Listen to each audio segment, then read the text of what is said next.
We have been talking a lot about medical marijuana over the last number of months, and September 8th is the day that it is supposed to go operational in the state of Ohio. But the question is, will it? Joining me now is Lisa Bernard-Kuhn with WCPO.com. And Lisa, you have been actually looking into this issue, and you say there are questions. Lots of questions. I mean, over the last few months, there's been mounting concern, lots of criticism around how the state handled the process for awarding cultivation business licenses.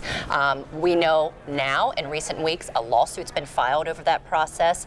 The state auditor has offered some advice and some insight into what he called critical flaws that would deem potentially these scores unusable.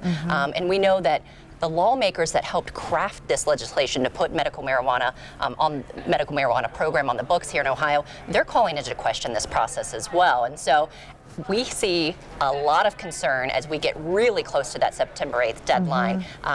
And it's going to be interesting to see how this all plays out. So if there are holes in the process, does somebody have to make a motion to delay it? What happens? So we know that this has happened in other states, right? Lawsuits aren't uncommon when you're starting to build a brand new program.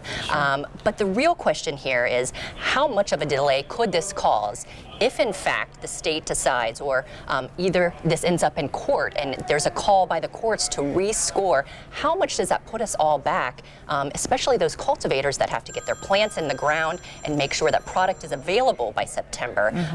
Lots of unknowns right now, but again, we're seeing a lot of things happening that just this mounting concern is a real issue when you look at that September 8th deadline. And the lawsuit really isn't the only concern. We worked on a story together about doctors taking the class to be able to recommend marijuana, and the fact that there aren't a whole lot who've signed up quite yet. Yeah, you know, the physicians will really have their hand on the spigot, so to speak, in terms of making sure that patients have access to the medicine they need, and we haven't been seeing many physicians take up the work that they need to do to get certified to make those recommendations. And so a lot of moving parts as we race towards September. All right. Lisa Bernard-Kuhn, thank you for your perspective. And if you'd like to read more about it, all you have to do is go to WCPO.com.